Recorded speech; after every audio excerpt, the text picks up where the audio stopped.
Hello! Dans le futur, l'humanité est allée trop loin dans ses expériences génétiques et de nouvelles espèces ont changé à jamais la nature de la Terre. Les hybrides prédateurs ont supplanté toutes les plantes comestibles, conduisant à l'extinction des animaux et à la famine de masse chez les humains. Seuls quelques privilégiés ont réussi à entrer dans les villes fermées, les citadelles, tandis que les gens ordinaires restent à l'extérieur, où ils sont forcés de survivre parmi les plantes mutantes.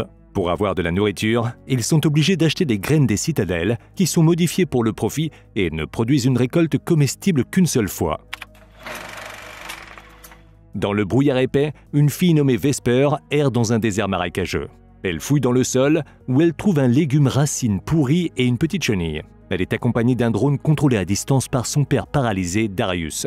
Il retourne à la maison à travers la forêt avec des plantes qui essayent d'atteindre la fille, essayant de la manger. Dans la hutte, Vesper prépare de la nourriture qu'elle injecte dans l'œsophage de son père par un tube. Il est relié à des machines de survie et aux mécanismes qui maintiennent le drone parlant en marche. La fille se dirige vers le laboratoire, qui se trouve dans le sous-sol d'un autre bâtiment, pour analyser l'ADN de la chenille qu'elle a trouvée. Le père râle que sa batterie est faible et toutes ses expériences sont une perte de temps. Vesper recueille l'ADN de la chenille dans un pot et entend soudainement un bruit. Quelqu'un se promène à l'extérieur. Il s'avère être l'un des pèlerins silencieux, des gens étranges qui cachent leur visage et portent les ordures qu'ils ont trouvées dans le désert avec eux. Vesper la regarde avec intérêt, mais elle hésite à l'approcher. La mère de la fille a quitté la famille il y a un an et elle est peut-être encore en vie. Darius dit qu'elle ne reviendra pas et que les pèlerins errent jusqu'à ce qu'ils meurent. Vesper croit qu'ils ont un but, mais elle veut suivre l'un des pèlerins un jour pour trouver leur abri. Quand il retourne à la cabane, il découvre des signes d'infiltration. Les mécanismes de soutien de la vie et le générateur sont endommagés et maintenant, des bactéries spéciales sont nécessaires pour empêcher son père de mourir, mais Vesper les a utilisées pour ses expériences avec des plantes. Pour en obtenir de nouveau, elle doit se tourner vers Jonas, le frère de Darius, qui est le chef d'un village voisin. Quand elle arrive, Vesper voit une foule rassemblée autour d'un Jug, un esclave humanoïde créé artificiellement, pleurant de douleur. Il est écrasé par un toit effondré et Jonas ordonne au garçon qui était responsable de Jug de sortir la créature de sa misère. Le garçon prend le couteau de la main de l'aîné avec des mains tremblantes.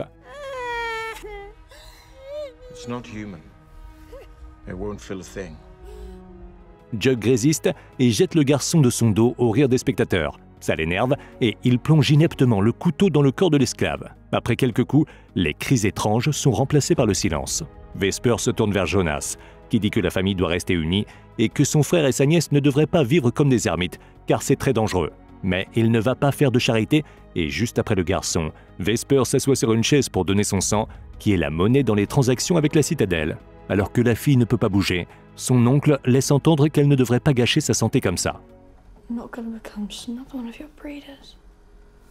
Jonas suspend le paquet dans le réfrigérateur et lui dit de revenir pour le paiement dans quelques jours, lorsque l'expédition de la citadelle arrive. Trompé, Vesper crie que son père ne vivra pas aussi longtemps et essaye de reprendre son sang, mais Jonas la jette hors du bâtiment et envoie des garçons du village après elle, qui la chassent du village avec des bâtons et des pierres. Mais la fille ne rentre pas les mains vides. Un peu plus tard, elle grimpe sous la clôture et se dirige vers les cerfs pour voler les bactéries. À l'entrée, Vesper tombe sur le garçon qui a aidé à prendre son sang et a entendu sa conversation avec son oncle. Il la laisse entrer et sortir en silence et Vesper prend des graines précieuses en plus des bactéries.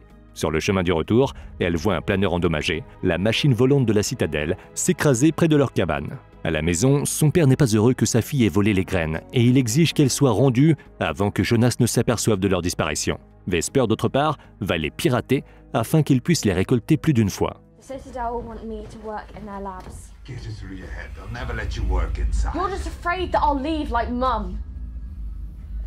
Darius tente d'étouffer l'ambition de sa fille et elle s'enfuit dans les bois en larmes. Là, Vesper tombe sur une fille couchée inconsciente aux racines d'un arbre. Les plantes locales l'ont déjà empêtrée et se nourrissent de son sang. Vesper libère la jeune fille blessée et l'emmène à la cabane, où elle lui donne les premiers soins. Son père craint également les conséquences, affirmant qu'ils auraient dû laisser la passagère du planeur écrasée dans les bois. Vesper, d'autre part, espère emmener la jeune fille à la citadelle avec elle. Lorsque l'étrangère se réveille, elle demande des nouvelles du pilote du planeur, son père, Elias. Camélia est tombée de la machine volante avant que celle-ci ne s'écrase et elle ne peut pas encore marcher, donc elle presse Vesper de trouver l'homme dès que possible. Son père est un homme puissant qui est sûr d'emmener Darius et sa fille à la citadelle et de les aider. Vesper explique que son père a été paralysé quand il a servi dans l'armée de la Citadelle, mais qu'ils lui ont simplement donné ce vieux drone pour sa retraite. Là, Darius a une crise d'épilepsie et Vesper est en panique, incapable de le calmer. Camélia s'avère être en mesure de guérir sa souffrance avec un baiser sur les lèvres et l'homme s'endort paisiblement. Le lendemain matin, il se sent beaucoup mieux, mais avec sa fille, ils partent dans les bois. Mais dès qu'ils trouvent le planeur, Jonas et ses hommes de main se présentent.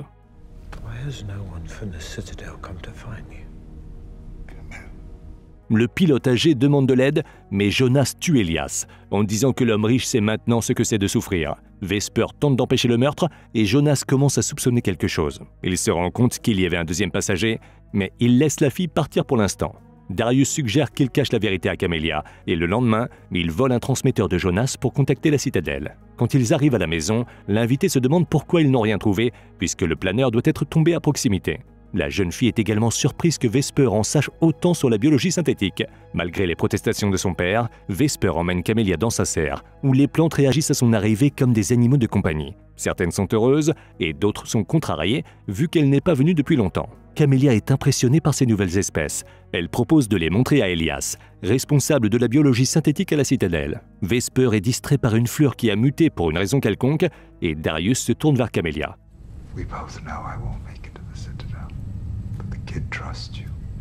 À la maison, Vesper dit à la fille que sa mère est partie avec les pèlerins il y a un an.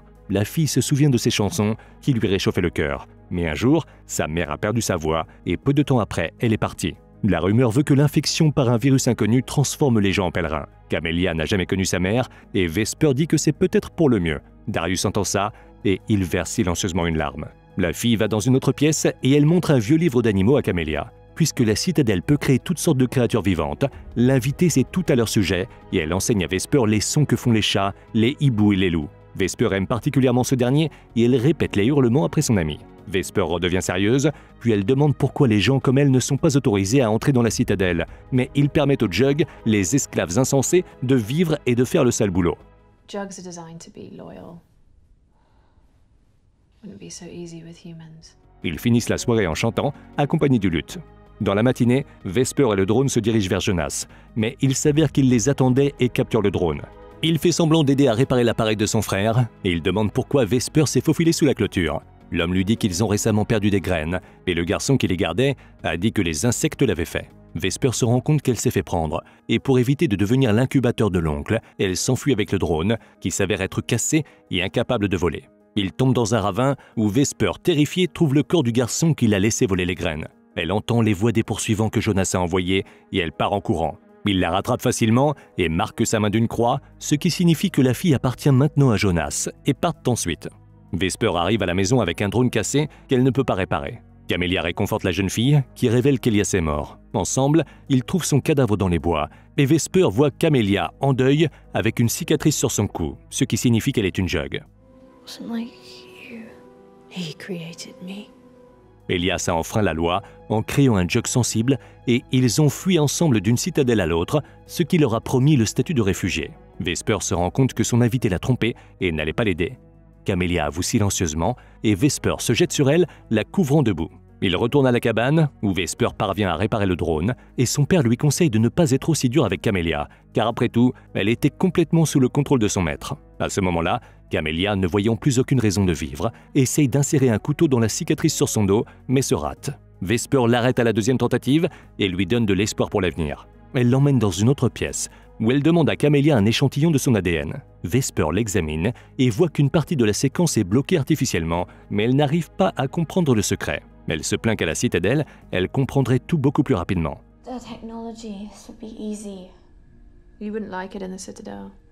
Camélia affirme que la citadelle ne semble attrayante qu'à l'extérieur et qu'elle est très différente une fois à l'intérieur. Elle vivait là pour Elias, elle était sa servante, sa nourrice et son amie, et même plus que ça. Mais elle n'aurait probablement pas fait tout ce qu'il lui ordonnait de faire si elle avait eu le choix. Vesper continue de travailler avec l'échantillon pendant que Camélia joue de son luth, comme elle l'a fait pour Elias. Vesper remarque que l'ADN de l'invité répond à la musique et une partie cachée de la séquence est déverrouillée.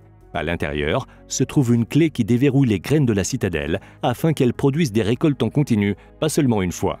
Le plan d'Elias a été d'échanger ce secret contre un abri dans une autre citadelle. Vesper et le drone se rendent dans un ancien laboratoire pour obtenir les ingrédients nécessaires à la création de nouvelles graines. Pendant ce temps, Jonas se faufile dans la hutte, qui voit Camélia et lui ordonne de venir avec elle, menaçant la vie de Darius. Une fois que la fille lui tourne le dos, il se rend compte qu'elle est une Jug, et il essaye de devenir son maître en touchant sa cicatrice, mais il se fait arrêter par Vesper, qui se jette sur l'homme avec un couteau. Pendant la bagarre, le drone empêche Jonas de tuer sa nièce, et Camélia cloue sa main à la table avec un couteau. Vesper porte une lame à la gorge de son oncle, mais elle s'arrête soudainement et dit qu'elle veut faire un accord en échange de sa liberté. Elle met un bandage sur la plaie de Jonas et lui raconte sa découverte sur les graines. Vesper promet d'aider les villageois afin qu'ils puissent cultiver leur propre nourriture et ne pas dépendre de la citadelle. Jonas s'en va, mais il ne va pas changer la façon dont les choses sont, étant donné qu'il a le contrôle absolu du village. Une fois de retour à sa base, il contacte immédiatement la citadelle et leur dit où se cachent Camélia et Vesper. Dans la soirée, Vesper parvient à créer les premières graines déverrouillées quand un champignon de recherche envoyé par la citadelle se glisse sous la porte de la cabane et se dissout, libérant du gaz. Darius ordonne aux filles de se cacher et de ne pas respirer, ce qui leur laisse le temps de s'échapper. Le père exige qu'il le laisse pour qu'elle se déplace le plus rapidement possible à la citadelle du Sud, où Elias était censé trouver refuge. La fille propose naïvement d'abandonner les graines pour qu'il la laisse tranquille seule, mais le père avait servi à la citadelle et sait comment les choses se passent là-bas. Mais Vesper ne veut toujours pas le quitter et le père cède. You'll hide in the swamp and I'll tell them you're gone. And when it's over, you can come back. Quand la fille s'en va, Darius demande furtivement à Camélia de promettre de s'occuper de sa fille. La nuit, une escouade de soldats en costume noir descend sur la terre. Jonas les rencontre à l'entrée de son village et reçoit immédiatement une balle dans la tête. Après avoir massacré le village, les assassins trouvent la maison de Darius, qui fait exploser un réservoir de carburant avec son drone et emmène ses ennemis avec lui dans l'au-delà. Vesper voit les flammes et tente de se précipiter à l'intérieur, mais Camélia l'arrête. 2 soldats survivants poursuivent les filles à travers la forêt, et Vesper cache Camélia dans un buisson d'herbe rouge qui libère des insectes mortels lorsqu'il est touché. L'un des poursuivants est immédiatement transpercé par des dizaines d'insectes, mais l'autre contourne les plantes dangereuses, mais les filles doivent se cacher à nouveau. Après une bagarre, elles parviennent à l'attirer dans un piège, où il est également attaqué par les insectes. En cours de route, Camélia entend les sons des planeurs qui s'approchent et convainc Vesper de ne pas risquer et de continuer seule à sauver sa vie et les graines. Mon, you're staying with me. You're going to stay with me, okay? Vesper supplie de ne pas la quitter, mais Camélia l'endort d'un baiser et la cache dans le feuillage, tandis qu'elle se dirige elle-même vers la serre de la jeune fille, où elle observe ses belles fleurs une dernière fois avant de se rendre au soldat. Après avoir repris connaissance, Vesper revient dans les cendres de sa maison. Elle plante quelques graines déverrouillées dans le sol, quand soudainement plusieurs enfants et une femme, qui étaient à l'attaque sur le village de Jonas, sortent de la forêt vers elle. Avec eux, Vesper trouve un pèlerin et le suit pour savoir où se trouve leur abri. Il s'avère qu'ils emmènent toutes les ordures au même endroit, y construisant une énorme tour. Vesper monte au sommet pour voir la citadelle au loin, mais au lieu de s'y rendre et d'échanger les graines pour l'entrée, elle les sort de son sac et laisse le vent les souffler de sa paume, donnant l'espoir d'un avenir meilleur pour les nouvelles générations de personnes. Tu peux retrouver le nom du film dans la description. En attendant, tu peux laisser un commentaire nous expliquant si tu penses savoir où et pourquoi les pèlerins ramènent leurs ordures. N'oublie pas de t'abonner à la chaîne et de liker cette vidéo aussi pour qu'on puisse te raconter encore d'autres histoires. Regardez un film intéressant en quelques minutes, facile. La chaîne Popcorn Sucré a un format ultra pratique qui t'attend. Des courts récits de films allant des films d'auteur aux blockbusters hollywoodiens. Viens récupérer ton pass illimité en cliquant sur le bouton abonner.